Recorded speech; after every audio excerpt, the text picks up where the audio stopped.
Good afternoon, ladies, gents, and Pikachus. Welcome back. It's an impromptu video. I didn't expect I was going to be doing one. I'm hard at work making the next daily scriptures Bible reading video. They take a lot of time. But I thought I'll take a few minutes out of my day to answer some questions I've been left in the comments by the world's favourite people, my favourite people, I'm sure your favourite people too, the pissed off angry Muslims. So, let's get to work. So there's a list of questions which I'm going to answer now, and I think they'll be relevant to us all in some kind of way, because we're all beset by the disease of Islam. Oh, he's really racist. We'll get to that. So, point number one I want to make is, before we answer these questions, we need to know this. Muslims do not know how to take an L. They cannot take a loss, and this is because Allah tells them that He will never allow them to lose. So, O Muslims, when you are defeated, you just go, well, Allah won't let me lose, and you don't acknowledge that you've lost. But you have still lost. It's like in a game of chess. I know chess is haram, so you probably haven't played an awful lot of it.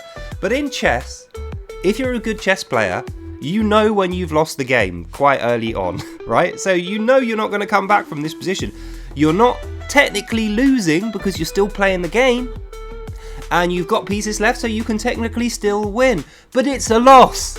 If you've got a brain in your head, you know this game is a loss. Excuse me. And you don't need to be a genius to figure it out either. So, point one. Muslims don't know how to take an L because Allah tells them they will never lose. And this causes them to not acknowledge the loss, which the rest of the universe is acknowledging and can spot. That's a you problem, not a me problem. Point number two, attacking a speaker does not invalidate their point if their point is in fact true. You can never invalidate a person's point through attacking them. You can kill them and their point will be even more true than it was before. Through having to kill them to stop them saying the point, that says something about you and their point. It says their point was probably correct because it enraged you and Allah so badly that you needed to kill them to stop them saying it, to stop you from crying about it. And it says you have invalidated your own character. Because rather than debate their point fairly and quietly, to try and prove that it wasn't true, you couldn't contain your rage. You had to go rah, rah, and kill them, in your kind of delusional, paranoid world. Point three, this is the meat of the project now. Allah has made so many mistakes at this point that even if you offered him one as a sale, he could not buy a win. Like, it's impossible for Allah to win at this point. And we know this is the reason why Muslims are so reliant on threats of violence, lies and hypocrisy, cursing those who beat them in arguments and debates. That's what you do. And we know Allah has told you to do this in the Quran, so you think it's morally justified and anyone who argues against you must be morally bad. And this is just further evidence to refute the fact that Islam is truth, it is not truth, it is nonsense, it is a cult, it is crap and false. And the people who are making fair points against you, even if you try and threaten to kill them, are actually telling the truth. And the sooner you accept this, Muslims, the better it is for you. Point number four. I'm wrong because I look like I'm on drugs, / my hair or my clothing or my background music or my backgrounds or my flags or something else personal to me sucks. So because that thing sucks, I look like I'm on drugs or my t-shirts are bad, that means my point is not valid. Now this is a follow-on to the previous point, because if you think about it, right, my points are just as valid and true whether I'm pretty enough for you or not. Whether my t-shirts are popular enough for you or not, whether my background music is halal enough for you or not, which it won't be because musical instruments are not halal. My point is unaffected, and how you can test this out, O Muslim, if you use your intelligence, if you use your free will, which you're clearly not using. Let's say, for instance, that Mohammed said my point to you. If Mohammed said my point to you, would you accept it as true? Of course you would. So it's true.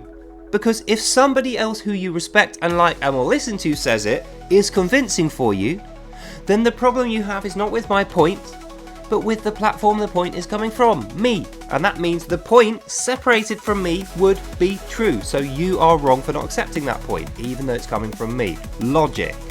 I know Allah doesn't like logic very much, but it works and it's true. So you're wrong to not accept my point because I'm the one saying it. I'm disrespectful of your religion. This is racist. Oh, Daily Corbett's racist because he doesn't like Islam. Point number 1. Islam is not a race. A race means something you are physically born with. Your race is your body. So someone who doesn't like your body and says your body's the wrong colour or your body is bad for some reason, that is what racism means. You do not get born with Islam. You get born into Islam and your parents indoctrinate and force you to believe that, and your government threatens to kill you if you don't say Allah when you actually mean God, and brainwashes you that Allah must mean God everywhere. It's the title of God equals Allah. No. Only in your country. The rest of the world, 95% of the world, don't believe that and know that God is not a title. Allah is not a title. Allah means God to you. It's a title for you. For the rest of the world, Allah describes the individual concept of the oneness of Allah. The demon, the one we call Satan. It's like Satan. You can use it as a title, but it is a name. And we know through knowing that Islam is a religion which has no respect for other people. So like I say to people I meet in the street who beg for respect but haven't earned it, respect is like money. You don't just get it for nothing, you have to earn it through your actions. And we know Islam doesn't earn anyone's respect, otherwise it would have people's respect. It doesn't earn my respect or it would have my respect.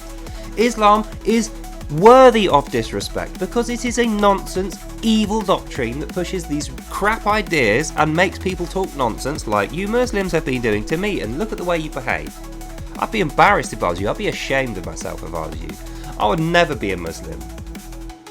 Being a Muslim would be the last thing I'd ever do. I would kill myself if I thought Islam was real, because it's so disgusting and evil and pathetic and false. Point number 7. Context or translation of this one word invalidates your point, so therefore the Quran must be true.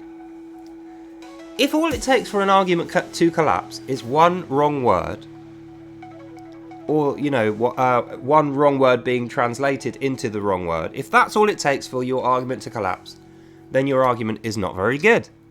But likewise, if that is true, this is like the early one, if that is true, if your Quran can be invalidated in any way through one word being changed, then it is not divine.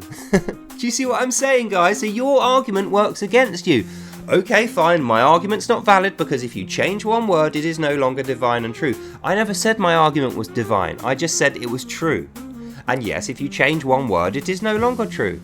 But your Quran, your only defense for it is to say, oh, this one word is translated wrong, so if we swap that one word, it is now true. But if you can invalidate the entire thing, the Quran plus Allah plus Islam as a whole, through getting one word wrong, guess what, Cookie? Your religion is bullshit. It is not divine, it is not true, it is false. As we know through reading the Quran, it's just rubbish. Daily Corv, this isn't one of my favourite ones. Number 8. Daily Corvid's terrified. He got hacked. He got attacked in the street. He got threatened by Muslims, and that's the reason why he stopped doing his video series Without Lies, Islam Dies. No. I have not stopped doing the video series Without Lies, Islam Dies because I got threatened, because I'm scared, because I'm a coward. This video is enough proof for that. You know why I stopped doing the Quran videos? It's boring. The Quran is bland, dull, boring and lifeless, repetitive, and not true. I've done enough of it. This is like the chess thing. We've played enough moves in the chess game of reading the Quran to know the Quran loses that game. Yeah? We don't need to do the rest of it. It's flogging a dead horse. It ain't coming back to life no matter how much you flog it. Quran is dead. It's a false doctrine. It proves itself to be a false doctrine. Mohammed proves himself not to be a prophet at all. He's just a regular dude. Allah proves himself not to be the divine creative God. He's just some demon. He's just rubbish. That's the reason I don't need the Quran videos. I'm not scared of you guys. You jihadis, you little cowards out there, you hypocrites and you liars. I'm not scared of you. But I'm not going to waste any more time flogging the dead horse. It is now dead. We have flogged it and it's died. it's staying dead. It ain't like Jesus. It can't rise 3 days later from the grave and become divine God and get our worship through doing that. No, it's just a flipping dead horse. It ain't coming back to life. Point number 9. Attacking other religions does not make your religion true. This is one of my favourite ones. Allah tells you, those who do not submit to his will and surrender to Islam are at war with you.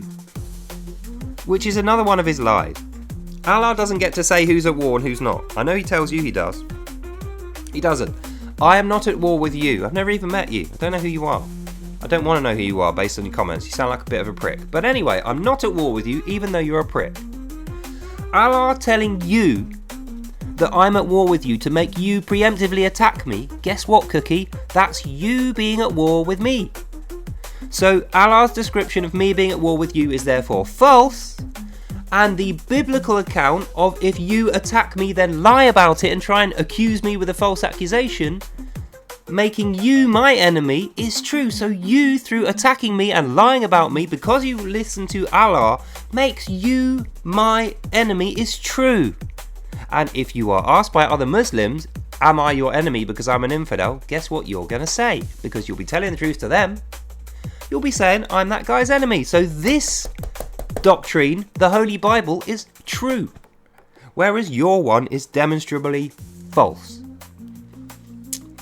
And the second part of that is, because he has told you these lies and you've accepted them, and he said, I'll punish you if you don't do it, and I won't give you virgins in the paradise when it finally is created, which will never happen. He has warped your logic, Muslims, like Satan would do. He has deceived you with false words. He has bridled your head like we would do to a horse with evil words, and through that bridle, he can ride you like a horse. Woo, no! And he can turn your whole body about like we do with a horse. That's what he's doing to you. Whereas Christ doesn't put a bridle in my mouth. I have free will. I can do whatever I like. If I want to tell Jesus to get fucked, I can do that. But guess what? I wouldn't do that because I choose to serve Jesus willingly. Not because he's going to punish me if I don't. Not because he won't give me virgins in the afterlife if I don't. Because I morally agree with the things that he has said and they are truth. Real truth. Not because I like them or because they're good for me. Sometimes they're not good for me and I don't like them, but they're truth. So I accept them, and I recognise the source of that truth must therefore be God, divine, creator, loving, protecting me, and I want to serve that guy. Even if I wasn't going to get salvation, even if I was going to be sent to hell for serving this guy, I would still serve him. Because he is truth. Not like Allah, some ridiculous indoctrination nonsense demon, who I'm definitely not afraid of. Allah, you suck. There you go. Point number 12. Can I stop putting horrible music on my videos, please? Definitely, signed, definitely not a Muslim. This guy's definitely Christians who are saying this.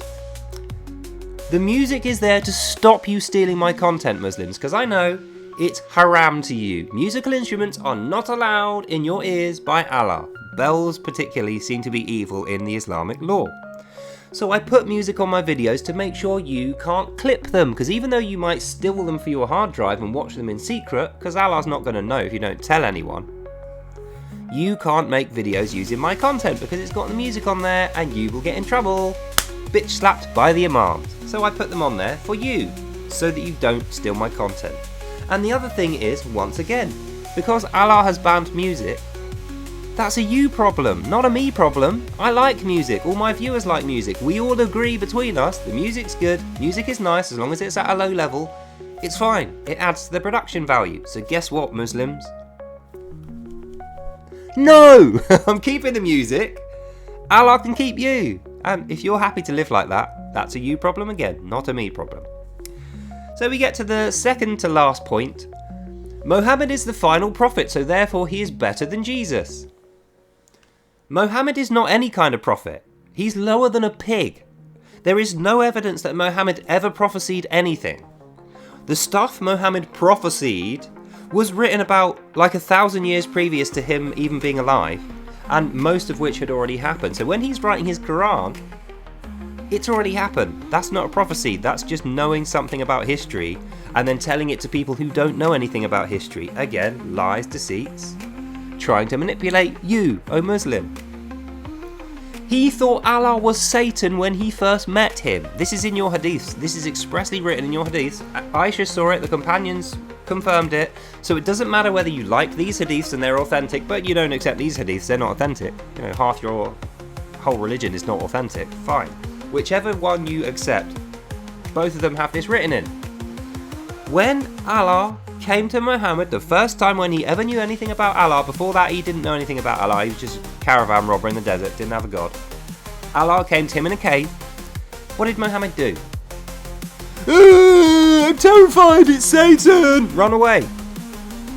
That's what Muhammad did when he saw Allah the first time. So he initially thought Allah was Satan. Now keep in mind, this is your prophet Muhammad, the perfect man, most intelligent, most wise. This is what you think of Muhammad, and he's your ideal guy. So we don't think he's stupid, do we? We don't think he's deluded or, blind or anything, do we? So here, his testimony is solid. Muhammad's own testimony to you in the hadiths, O Muslims, both sets of hadiths have this in, and Aisha backs it up.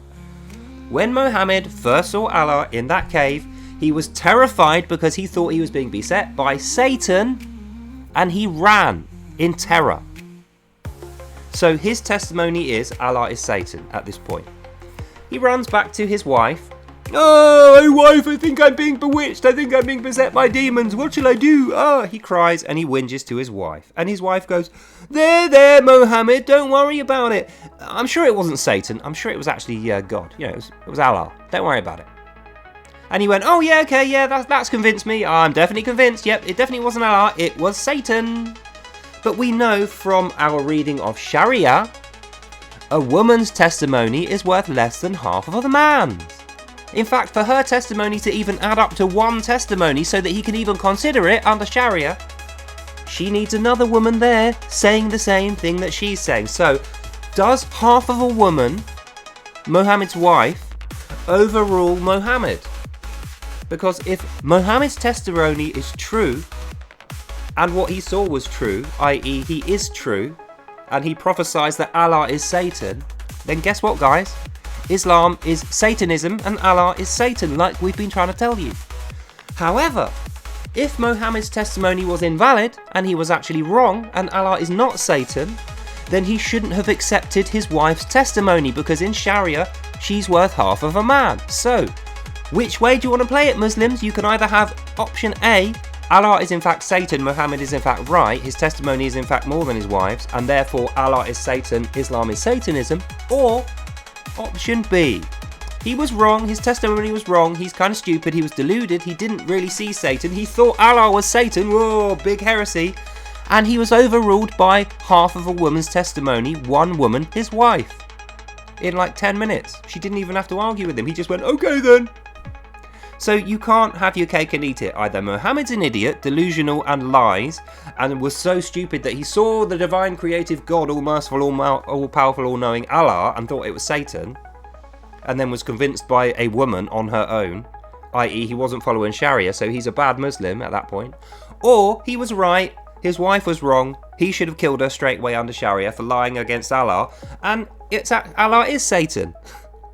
So whichever way you play it, Muhammad is not the final prophet, he is not better than Jesus, he thought Allah was Satan because he is delusional and stupid, or because it is actually Satan. Either way, Islam is bad, Muhammad is bad, you are wrong, your doctrine sucks. Jesus is better than Muhammad.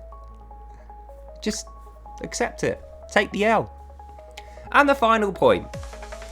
I do not accept your testimony without physical evidence, and Allah actually backs this up in scripture. Allah makes you a hypocrite by this verse as well, because he has none himself.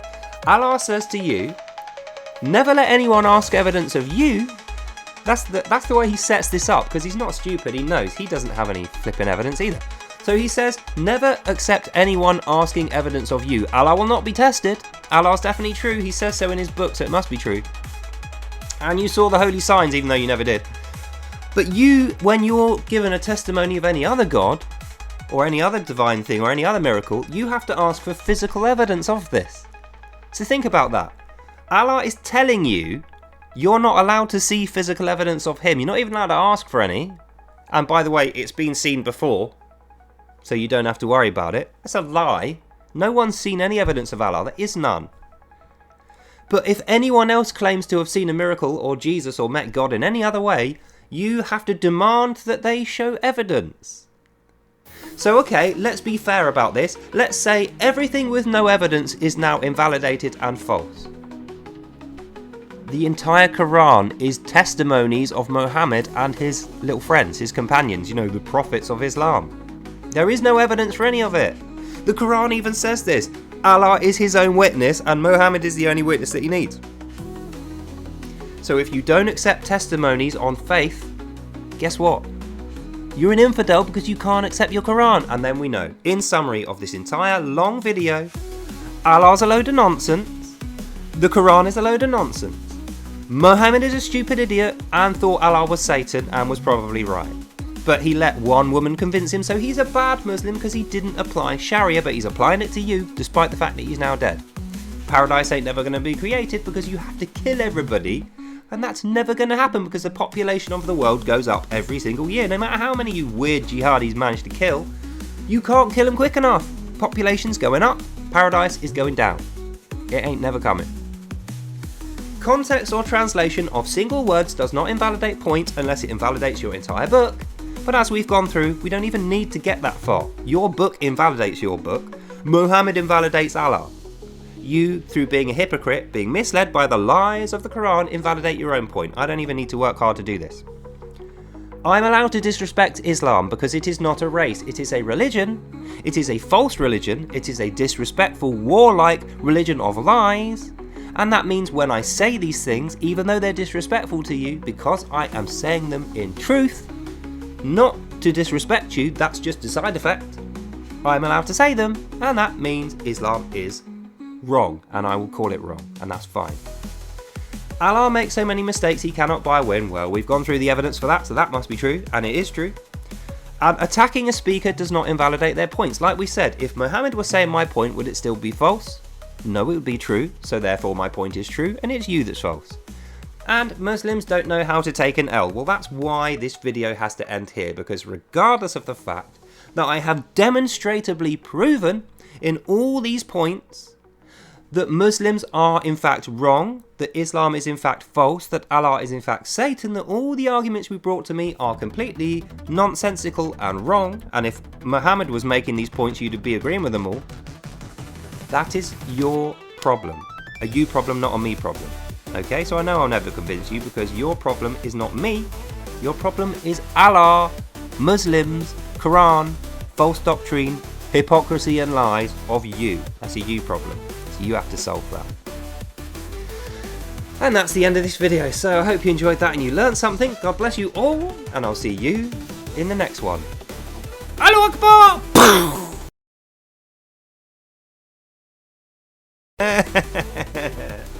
That was funny. I really enjoyed that. So, love to you all, especially brother Muslims. Cry, cry, cry. And I'll see you in the next one. God bless. Have a lovely evening. And I'll see you next time. Bye.